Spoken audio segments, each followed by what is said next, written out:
Welcome to REGIP, the Regional Integration Platform.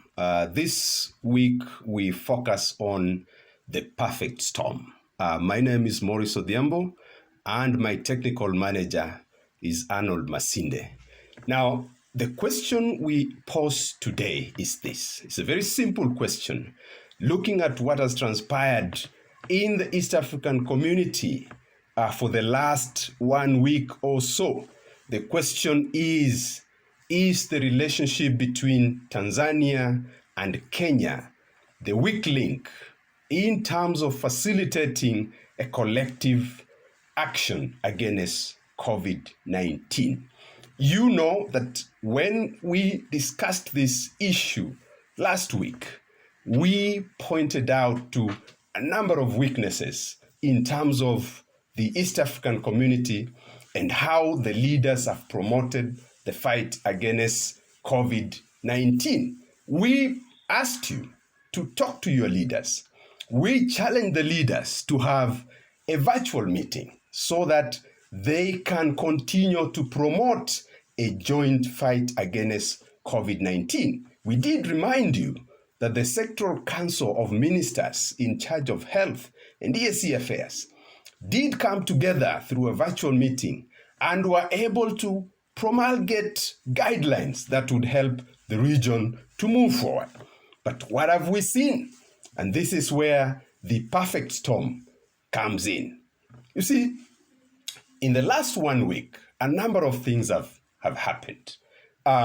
First of all, just to cap this so that we don't forget this, in South Sudan, one of the key politicians caught COVID-19. This is Riek Machar, and we are told that he has now gone into self-isolation.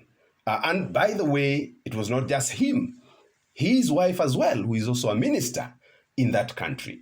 Remember, South Sudan is a member of the EAC. Now, that is just one of the things that have happened in the last couple of days. But back to the key question, whether the relationship between Kenya and Tanzania is the weak link in terms of a collective fight against coronavirus. Now, the virtual meeting of heads of state, as you remember, took place on Tuesday, the 12th of May. And guess what? 4 of the 6 heads of state attended that meeting. Burundi and Tanzania did not attend that meeting. Burundi has been going through elections, as we reminded you last week. And actually, they had their presidential election on Wednesday this week. Now, when it comes to Tanzania, nobody's actually sure why President John Pombe Magufuli decided not to attend the meeting. So this then brings the point home, the perfect storm. Immediately after the virtual meeting between the 4 heads of state, which, by the way, the Secretary General of the EAC himself did not attend, but sent a representative, which tells a lot about the state of affairs in the East African community. Immediately that meeting happened, thereafter we saw a number of actions. The very first one is that the President of Kenya, Uhuru Kenyatta, closed the border with Tanzania. And before that, Uhuru Kenyatta had declared the Namanga border, which is one of the border points between Kenya and Tanzania, as a COVID-19 high-risk area. And this is the area where quite a number of truck drivers have been tested and found to be positive, which is really at the center of this perfect storm. Now, if you look again at what has been happening, so Uhuru Kenyatta closes the border with Tanzania and Somalia. What follows next?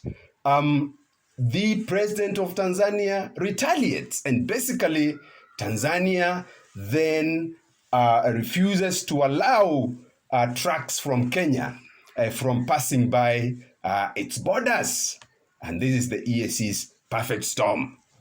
Tanzanian authorities claimed that Kenya's actions were supposed to undermine its tourism industry.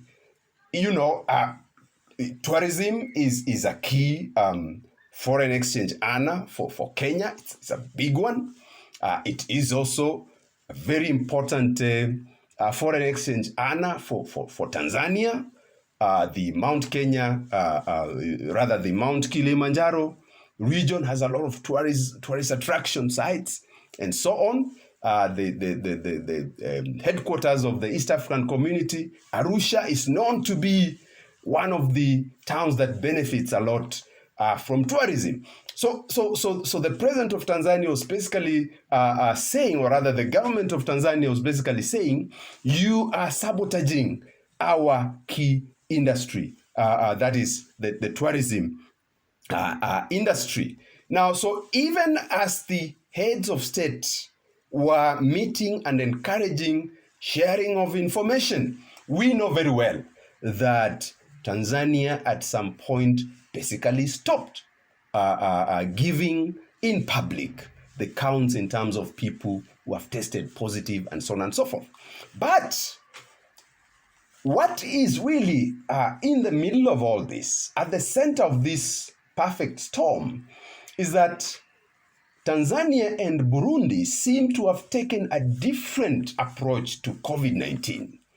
So the Burundi president basically, early on when the coronavirus phenomenon kicked in, went around saying, we believe in God and we don't think that this virus will have a significant impact.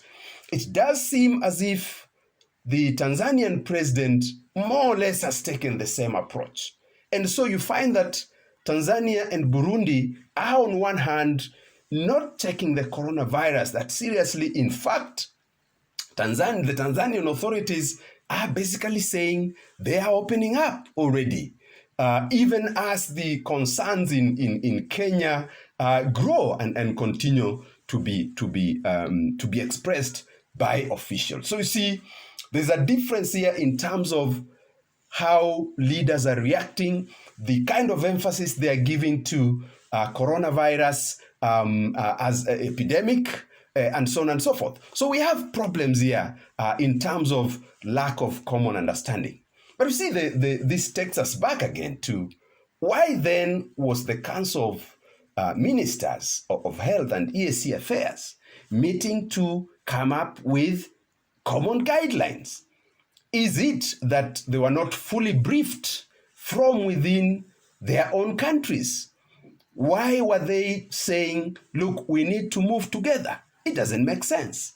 Because as a matter of fact, when the heads of state were meeting through their virtual meeting, what they were doing was basically to confirm what had already been put together in terms of these guidelines. So, we find that there are, quite a number of issues that arise in terms of this. And this is why we are saying today, this is the perfect storm.